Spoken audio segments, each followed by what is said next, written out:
Well, hey folks, real honestly with John Rickland, and with 2019 just around the corner, I thought I'd look back at Wrestle Kingdom 12 all the way to now. The World Tag League Finals just got done, and give you my 25 favorite matches of New Japan in 2018.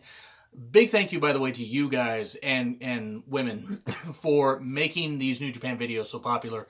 8,000 views between all these New Japan videos, from the countdowns I've done at various points, and the reviews. Thank you guys so much for making them so popular. You guys make it worth it. You guys are awesome. Seriously, I really do appreciate any of the comments, any of the feedback. Thank you guys so much. Been a blast reviewing New Japan. Been a fan of Japanese wrestling since the late 80s, early 90s with the tape trading days. I'm so glad I started reviewing New Japan live from Wrestle Kingdom 12 up to now, and I can't wait to see what 2019 holds. Now, you guys may disagree with how I rank these things, but this is my video. I would love to hear in the comments what you guys think. You guys can do a top 10 and give me your top 10 favorite matches. So, without further ado, let's get going with Tanahashi versus Jay White at King of Pro Wrestling. And my God, this was so fun because it was telling the story of Tanahashi. He first was able to beat Okada through certain methods, and he then wanted to beat Jay White. And it was the two men that he could not beat in the G1 tournament. And the idea was, could Tanahashi, with all his, injuries and all this stuff, beat the younger, hungrier, more, cunning, more cutthroat heel? And he was able to. This is also notable because Jay White ended up joining Bullet Club very soon after this, on this very night. And it was very, very nice that Tanahashi was still able to get the victory, though, while they still kept Jay White hot. And then it clearly became obvious that Tanahashi is going to face Kenny Omega at Wrestle Kingdom 13, and this is a nice way to pretty much cement that while keeping Jay White hot, as I said before. And this is much better than the match they had at Wrestle Kingdom 12 for the IWGP Intercontinental title, which was a good match, but it was still, it almost seemed like Jay White was uncertain of himself or something, but this match more than made up for it, and pretty much just like raise the stakes for both of them and show that these are two guys that New Japan has a lot of faith in. Tanahashi for carrying the company for so many damn years, being, such a beacon of hope, and Jay White for being the great heel that he is. Now, we move on to Naito versus Sabre Jr.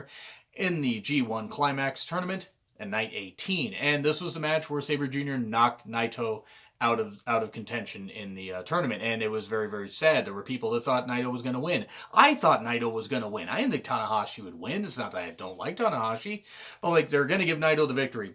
They're going to have Naito win. They didn't, and this is the second time Sabre Jr. had beaten Naito in a tournament.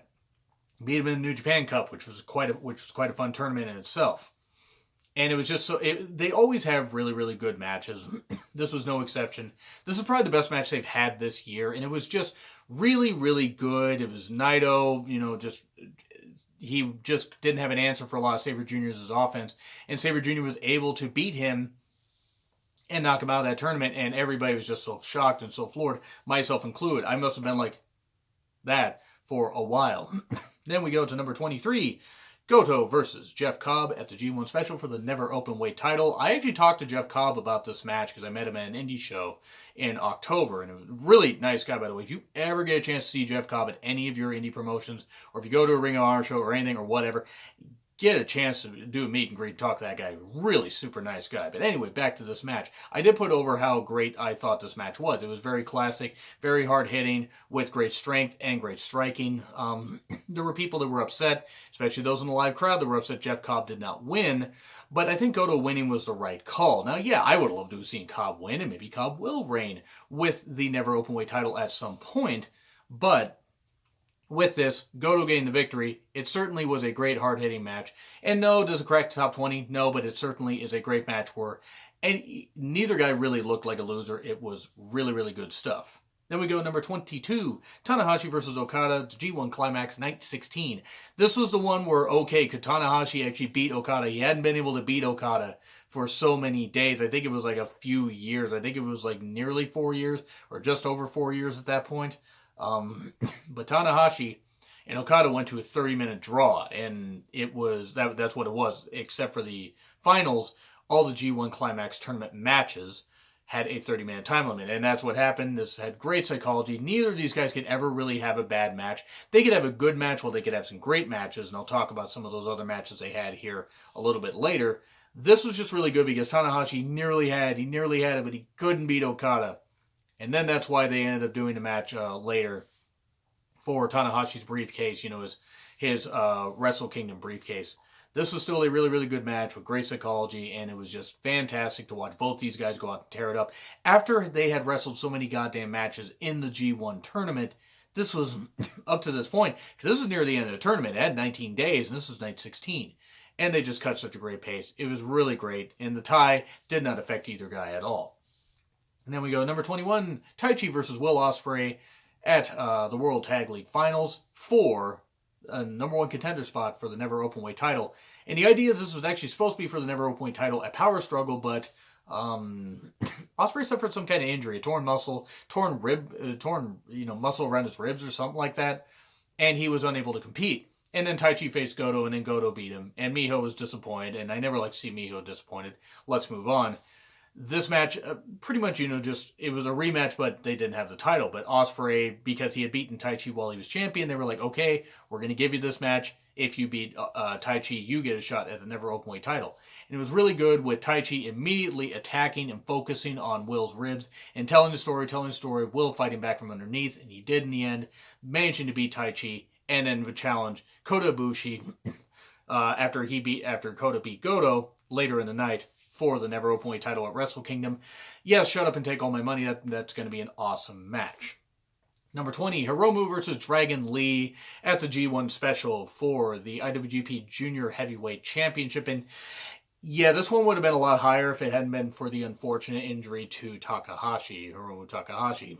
And it was just really, really sad. But the fact he finished the goddamn match with that injury is a goddamn miracle. Now, I'm not here to blame Dragon Lee, and I'm not going to do that. And please do not do that in the comments.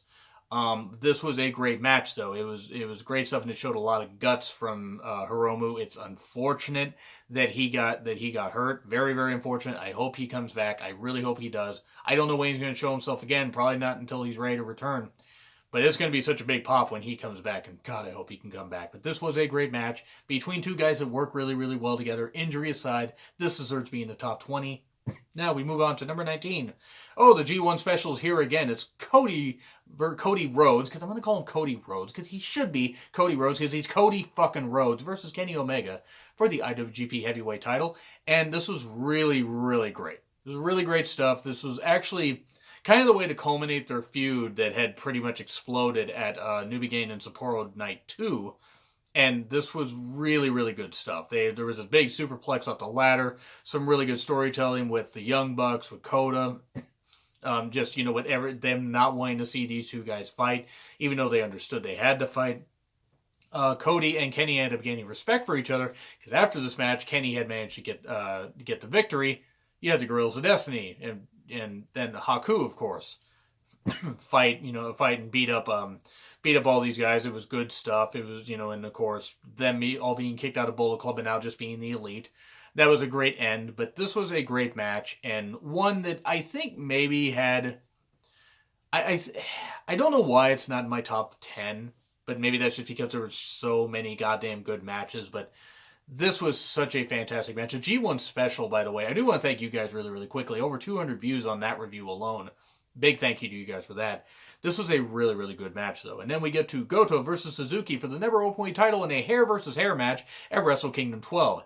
I originally did not have this one in my top 25. I did watch it a couple days ago, and my God, I don't know why I didn't consider putting this in before. Hard-hitting. Great stuff. Suzuki has had a landmark 2018. He really has. So has Goto. Goto has quietly had probably the second best 2018 of like a guy that's on kind of the undercard. And Goto's really had some great matches. This is no exception. Hard hitting, my God, the great stuff of like, okay, hair versus hair. Even though Suzuki kind of had the goofy hair at that point. Then he shaved the hair, and now he's just looking like more of a badass than ever, which it's hard to imagine Suzuki not as a badass. But this was great stuff. Goto gained the victory, and then Suzuki saying, okay, well, I'm going to shave my head. You're not going to get the satisfaction, but I'm a man of my word. He shaved his head, and it was good stuff. It was weird that he shaved his head the way he did, but he ended up shaving it later, and it worked out. This was good stuff, really hard-hitting. Now we move on to number 17, Jay White versus Juice Robinson at the G1 Special. The G1 Specials gained a lot of goddamn love on this. This is for the U.S. title. Juice has an injured hand. That's the story they're telling going into this. And Jay White is the U.S. champion, the reigning U.S. champion, after beating Kenny Omega at New Beginnings Sapporo Night 2. This was really, really good. Great stuff. It did have that one guardrail spot where unfortunately JR did get injured ribs, and Josh Barnett ran into the ring trying to get at Jay White. Apparently that barricade spot or guardrail spot was not planned. That is unfortunate, and it seems like JR has made a full recovery from that, which is good. But that's really a rough thing. They really shouldn't have done that without warning the announcers. Jay White, though, really was a great cutthroat heel here. Juice fighting from underneath and getting the shocking roll-up victory for the 1-2-3. And he is the new U.S. champion. He didn't have the best U.S. title run, unfortunately, after that. I don't think he defended it very much. I think he lost it to Cody. He lost it to Cody on the next U.S. special they did on September 30th. But still, it was great to see Juice get the victory and for rewarding his hard work of taking a chance on himself and going to Japan, working hard, improving himself, and becoming U.S. champion. So even if it was just for about 2.5 months, still worth it, and Juice did pretty well. Now we move on to number 16, Okada versus Sabre Jr. from Sakura Genesis, and this was fun. After winning the New Japan Cup trophy and winning the tournament, Sabre Jr. got the chance to face off against Okada, who was still in the midst of having what would become his legendary record-breaking title reign. As if there's any other kind of record-breaking title reign that wouldn't be legendary, or record-breaking, however you want to word it. Okada didn't have much of an answer for Sabre Jr. early on, like the submissions and stuff like that. Sabre Jr. just was able to counter so much of what Okada did. There was so much good stuff and so many great moves. And Okada was able to get the victory, of course, but not without a whole lot of pain, not without a whole lot of torment. You almost thought they almost got me that Sabre Jr. was going to get the victory, but in the end he did not. And multiple Rainmakers, 1, 2, 3, and Okada had to get the victory. It made a whole lot of sense, and then would advance to matches I'm going to talk about here a little bit later. Here we go with that. And then we go all the way back to Wrestle Kingdom 12 for number 15. That is Naito versus Okada. I wanted to put this in my top 10 so goddamn bad. I wanted to put this in my top 5.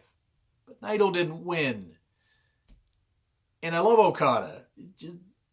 Unfortunately, this kind of took a lot of starch out of Naito. He's still super over, don't get me wrong. He is still great. He is still, tranquilo, all that. I hope I said that right. I tend to screw that stuff up. But Naito should have won. My God, he should have won. I get why he didn't win, but the fact that he's now on a semi-main event after facing off against Okada at Wrestle Kingdom 12, where he'll be for Wrestle Kingdom 13, I just feel like Naito should have won, and that's not knocking either of the performers. Both the performers really worked goddamn hard. Had Naito won, this probably would have been top 5. I feel bad for downgrading it, but I'm a bit picky with this, but that's why I'm downgrading it here. And this was still a great match. It was a great, great main event. It was a long show, though, so you could argue that maybe this went on a little bit long. I don't think so. I think they told a great story. Naito getting the victory would have just made it so much sweeter, though. But Okada did get the victory, and it was what it was. And it did set off some good feuds that Okada was going to have later on. And then Naito got attacked by Jericho at New Year's Dash the next night, and then they went on from there. But still, great match, great main event. It was worthy to close Wrestle Kingdom. Doing that, get me wrong, but boy, Naito winning would have been so much sweeter. Number 14, Evil and Sonata versus Guerrillas of Destiny, Tama Tonga, and Tangaloa at the World Tag League Finals. You could argue that maybe Jato's interference could have caused this one to be downgraded. But this is one of 2 tag matches that I have in my top 25. And the reason I have it here is because after a long, maybe a bit too long World Tag League, this was well told, with the Guerrillas of Destiny attacking Evil and Sonata after Jato used the cane on Evil, and it was really about Evil and Sonata fighting from underneath, and some great stuff, some great action. And really good tag team wrestling once it got back into the ring. Yes, the antics from Jado probably prevent this from being in the top 10. Had those antics not happened, this actually probably would have been my second favorite. It is my second favorite tag match of the year, but this would have been ranked a lot higher. Still, can't take away from the fact Evil and Sonata got the victory, And this was a really nice end to the World Tag League finals until, of course, the Young Bucks showed up and said, hey, we won in on this. Taking the steam out of Evil and Sonata, but it is what it is. But still, it's a good match and deserves to be number 14. Number 13, Naito versus Suzuki at Hinokuni. And this was about like Naito Suzuki wanting to get Naito challenge, laying down the title, the IWGP Intercontinental title that he had won from Tanahashi a couple months prior. This was just really, really good stuff with Suzuki just wearing on Naito, and they had built up this feud really, really well. I actually thought Suzuki was going to get the victory. I did not think there was any way, shape, or form that Naito was going to get the victory. And Naito did, and it was shocking just seeing him finally able to do it after Suzuki had just worked on his leg and beat him up and all this kind of stuff. But Naito hitting a surprise out of nowhere Destino for a 1-2-3. And I remember just being like floored. Because Naito really didn't want the Intercontinental title. He wanted the big one. He wanted the IWGP Heavyweight title. But still, him managing to get the victory here and vanquishing Suzuki. Suzuki, of course, was pretty mad. And I think he had his nose busted at one point. Which might have been why they ended this match early. Still, that being said, this was a really, really good, well-told story of Naito fighting from underneath and Suzuki just being that vicious killer and just raking on that knee and wrenching on that knee and everything. It was really good stuff. Now, we move on to number 12. Marty Scurll versus Will Ospreay at Sakura Genesis. Remember that one GIF, or a video, you might have seen the video of Will Ospreay practically tearing his scalp off, doing that, Spanish fly off of the apron. Ouch. Yeah, this match. And it was a really good match. Ospreay and Scurll have always had great matches. I wasn't sure how this was going to live up to previous matches they had, but it did. It was better than other matches that they had in months prior. Maybe not their best match ever, but certainly the best match that I thought they had in 2018, and it was so great. Scurll just being this just vicious, just dick that actually was able to just be so skilled, but just so insufferable because of how good he was. But Ospreay fighting from underneath, and especially that fucking Spanish fly that almost tearing his hair off. Like, seriously, it's like, I don't know how Ospreay had anything left. And judging by the post-match promo, I don't think Ospreay had much of anything left at that point. And then he ended up challenging Kushida for a match down the road, I believe, at Dontaku Night 1 or 2. This is great, though. And Ospreay beating Scurll was the right call. Because there used to be 3 rules, 3 things in life. Death, taxes, and Scurll beats Ospreay. Ospreay gained the victory here, though, was really, really nice. I just hope Ospreay doesn't try something like that again. Fuck. That was so goddamn scary. I'm just going to get... Oh, God, I'm cringing just thinking about it. Moving on. Number 11. Hiromu Takahashi versus Taiji Ishimori at the Best of Super Juniors finals. I thought Ishimori was going to get the victory. I said, fuck, Ishimori's going to get to the finals. He's going to win. He's going to win. He's going to win. And then Hiromu kept battling back. And I'm like, I want to believe, and it's not that I don't believe in Hiromu, but I just thought it was like set in stone that Ishimori is going to get the victory, and Hiromu ended up doing this great sequence where he hit the time, he hit a couple moves, he hit the time bomb, my God. I was like, he did it, he did. I remember I was watching it early, and fortunately I didn't yell too loud. I just remember saying, just audibly saying, yes, fuck yes. I was just so goddamn happy for Hiromu because he had battled back and battled through some booking that was, here and there to finally get, a chance at Mr. Belt, as they would call. And Daryl, of course, the stuffed cat plush toy, in case you guys don't follow New Japan that much. Yes, the stuffed cat, plush cat that he has is pleased at the fact that he's getting another shot at Mr. Belt. This was really, really good stuff, though. Ishimori, damn good performer, and Hiromu doing some great stuff. They really set the tone for this entire tournament, capping it off perfectly. I mean, yeah, obviously, the tone was already set for the tournament, but this was just the icing on the cake. Really good stuff. And Hiromu getting the victory was certainly the right call, and one that I did not expect. Now we're cracking the top 10 with Kenny Omega versus Chris Jericho for the U.S. title at Wrestle Kingdom 12. This is the lone Chris Jericho match that's going to be on here because, I'm sorry, his match with Naito at Dominion in Osaka was decent to good. His match with Evil was decent to good. Kind of over Jericho now. But for this one night, it was really, really cool to see, they built up Jericho and Omega perfectly. I actually went back and watched the video packages because I didn't get New Japan, a subscription to New Japan World until like a couple days before Wrestle Kingdom. So I was able to go back and look at the video packages and how they built it. And they built it pretty goddamn well. They really did some good shit. And Omega and Jericho had a damn good match. Now, it went on a bit long. I think you could have probably cut a few minutes off of this, maybe, and I could have done without the fire extinguisher into the pants and stuff like that and whatever. But that being said,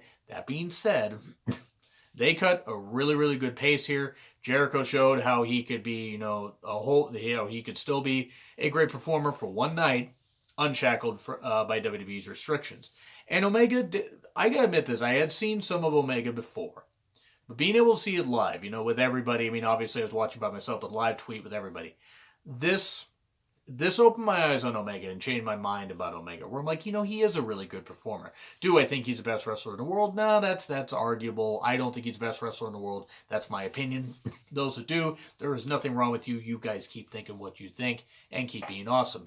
But this match on this night, Omega and Jericho really did create some magic. This was probably the show-stealing match of Wrestle Kingdom, maybe with the exception of that four-way Super Juniors match that had Kushida, Hiromu, Skur, and Osprey, I believe, if I remember right.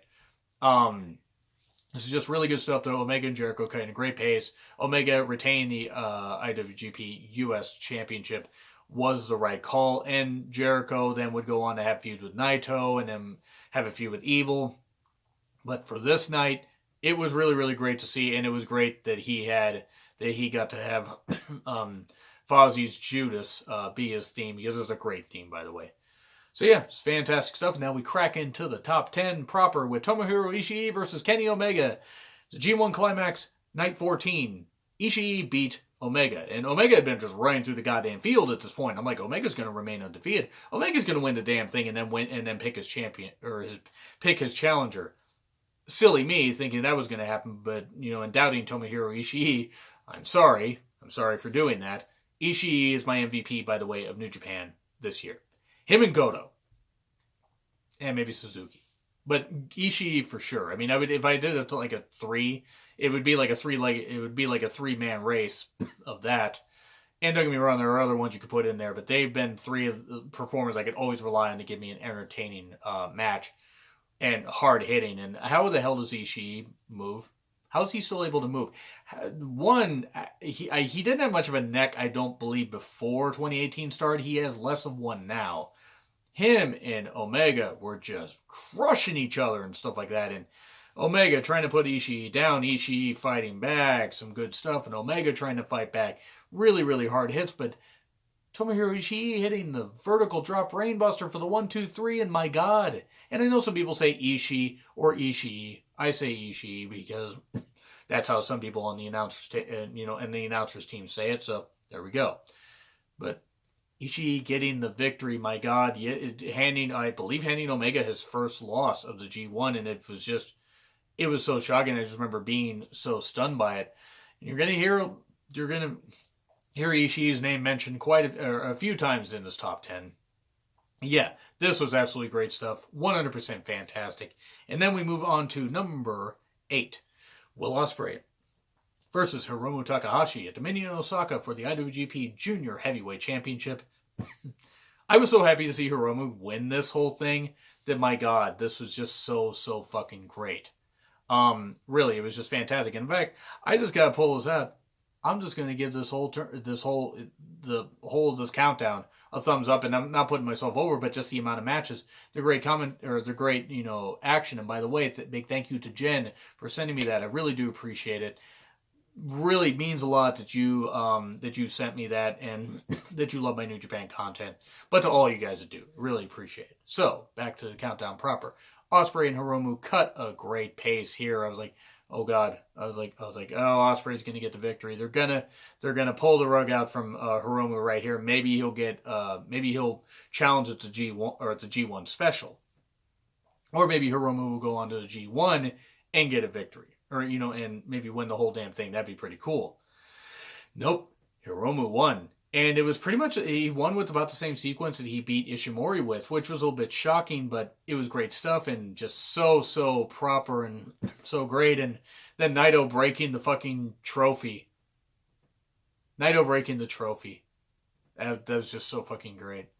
He might have actually broke the trophy actually for the Best of Super Juniors finals match. And then I remember just, Hiromu just having fun with it. Daryl could have just pieced it back together, so that would have been okay. This match, though, fantastic from bell to bell. Couldn't have really asked for a better representation of the junior heavyweight division. Now, we move on to number 7. Tanahashi versus Minoru Suzuki for the IWGP Intercontinental title from New Beginning in Sapporo. And night 1, because night 2 was closed by the U.S. title. This was great stuff because it was Suzuki just wrenching on that bad leg and wrenching on that bad knee and just terrorizing Tanahashi with that and just terrorizing him and beating him down and beating him down. Tanahashi not giving up, not wanting to let his fans down, not wanting to give up. He's the ace of New Japan. He's the ace. He's going to be able to win. And it looked like he might win. And then Suzuki just kept that leg lock on. I remember originally being a little down on this match, and I may have been when I did my original review. But looking back on it, and having watched it like recently, I watched it about a week ago, really, really good. I mean, just fantastic, great psychology of Tanahashi. Basically, the ref had to end up calling the bell. The ref said, no, that's it. And Suzuki was crowned the IWGP Intercontinental Champion because Tanahashi would not give up. He would rather give up, or he'd rather have his leg ripped off than give up. And Tanahashi actually took a few weeks off to get some rehab on his knee, which had been giving him problems for a bit. And then Suzuki went on a reign for about 3 months. 3 months or more or less, something like that. Maybe even a couple months. But still, him as IWGP Intercontinental Champion after losing to Goto, after losing his hair, in that never openweight title match, that was really, really good stuff. And Suzuki gained the victory here. Tanahashi got a chance to be written off, and Suzuki got put over as a big monster.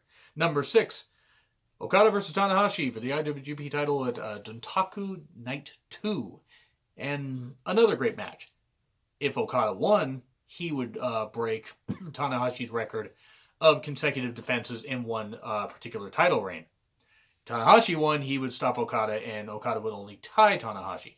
They had great stuff here. Great chemistry, as you would know. If you watch a lot of New Japan, or if you watch any New Japan, Okada versus Tanahashi is one of the best rivalries, and especially at least modern New Japan. If not, I would say the last 10 to 15 years.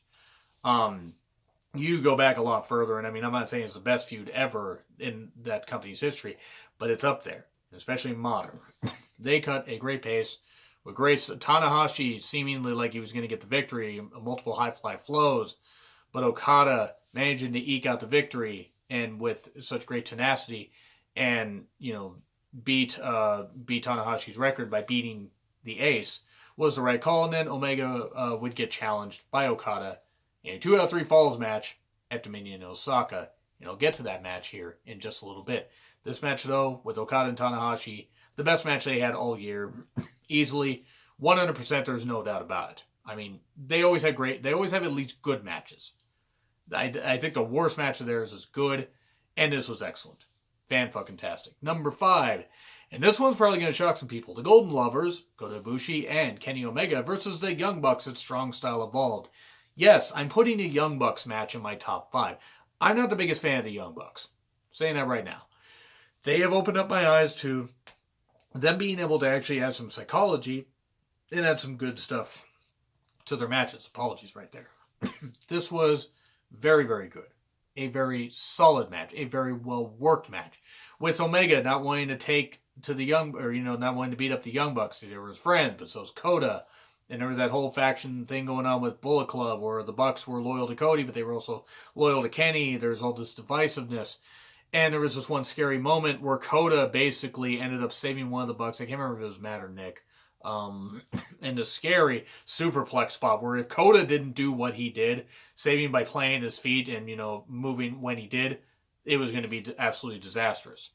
It was really, really good stuff. A damn fine closing match and the best tag team. Probably the best tag team match I've seen all year, honestly. I think it beats anything WWE did by at least a mile. And it's nothing against the hard work that those talents put in. But this was just really good storytelling, really good psychology, really great stuff. And yeah, I'm putting a Young Bucks match over. This was really, really fun. I would tell them that, but they blocked me on Twitter. But anyway, let's move on from that. This was fantastic, though. Great match. Then we move on to Kota Ibushi versus Tanahashi in the G1 Finals. Yes, this is only number 4, which should give you an idea what the remaining matches are. The fact that I thought Ibushi was going to win. I really did. I thought they're going to give it to Ibushi. They're going to give it to Ibushi. The problem is that Ibushi does not want to sign a full-time contract with New Japan. Apparently. I don't know why, but whatever. I guess he enjoys freelancing or being free agent. But this was fan-fucking-tastic. Kenny in Kota's corner. Shibata in Tanahashi's corner. Shibata, unfortunately, having to retire due to injuries. Google him, by the way, if you don't know what it is. It's like pretty bad injuries, and he's now working, trained at the new talents at the New Japan LA Dojo. Great pieces they have on their YouTube channel, by the way. So yeah, this was really good. It added some more spice to the match where you knew that the match was going to be fantastic and that Ibushi and Tanahashi were going to go all out, and Ibushi was going to do every damn thing he could because he had already done everything to his body up to this point. In a couple matches I'm going to mention here, or one match in particular I'm going to mention a little bit later, they just tore each other. They just tore each other down. My God, the stuff that they did was absolutely wonderful. And I got to give a special mention also to, actually I'm just not even going to give a special mention to it. There was just so much good stuff. Ibushi and Goto is some match I'm going to have to give a special mention to. Because that was a really, really great match also. They tore it up in the G1. That one did miss the cut, though. Because, there's some matches you just have to miss the cut. But I am going to put a special mention for that. Bushi and Tanahashi just tore it down, though. And Tanahashi hitting 3 high-fly flows at the end to win the G1 tournament. The ace did it. And Ibushi didn't. He came close, though. This is good stuff. Number 3, Ishii and Ibushi from Night 10 of the G1. How are either of these guys still alive? This was brutal. The landings on the neck, the hard hits, the strikes, all that fucking Christ, this was brutal.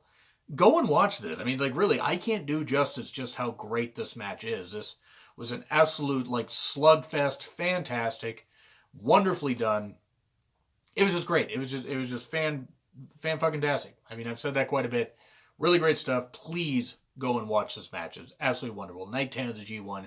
Tomohiro Ishii and Ibushi. Ishii, again, my MVP. And then we get to number 2. Tomohiro Ishii and Goto on Night 6 of the G1. Did somebody want to tell these guys that this match wasn't for a title? I mean, yeah, it was for points in the G1 where you could get a shot at the IWGP, or you could, get a shot at the IWGP heavyweight title, but you would have thought there was a title or these guys' careers were on the line because they fucking brutalized each other here. This was so hard-hitting, so brutal, so magnificent, and I don't know how either of them are still alive. This is so fucking good, though. It was so fucking great. I want to go watch it now, but absolutely fantastic. These two hitting each other so goddamn hard. You would have literally thought that both these guys were going to collapse. I literally don't know how either of them walked out of the arena. I don't, because they hit each other so goddamn hard. The G1, probably my favorite tournament all year. It was just so fucking great. Now we move on to number 1. You knew it had to be this. You knew it had to be. Okada versus Omega. 2 out of 3 falls. No time limit for the IWGP heavyweight title at Dominion in Osaka. It had to be this. Because Omega finally did it. After not beating Okada at, Wrestle Kingdom 11. After beating him in, them tying in Dominion. After beating him in I believe it was a G1 special. It was a G1 special, or it was a U.S. tournament. I don't remember which one it was. You'll forgive me there on that one. My memory's a little fuzzy on that. After that, they're 1-1-1, because Omega had finally beaten Okada, but the title wasn't on the line. This was right after Okada had beaten Tanahashi at Dontaku Night 2, and Okada challenged Omega. It was a great match. And my God, just the psychology and the overwhelming emotion when Omega finally won and finally beat his heated rival and everything. My God, so great. Watch it if you can. It's 65 minutes, so there's a time investment. But this is how a 2 out of 3 falls match should be done. I'm not saying every single one of them should be 65 minutes, but 2 out of 3 falls matches should not be 10 to 15 minutes. You should do, you should at least do 20. But the bottom line is, this match, absolutely wonderful. The psychology, the hits, the fact that they were all exhausted, there really wasn't one match I could pick other than this to close out this countdown. So those are my picks for the 25 favorite matches, my personal opinion, from New Japan in 2018. Leave me your picks in the comments. Please let me know. I know there are some I missed. I know there are, but leave them in the comments. Like, share, subscribe, Twitter handle in the description. It's been Real Honesty with John Ritland, and I will see you soon.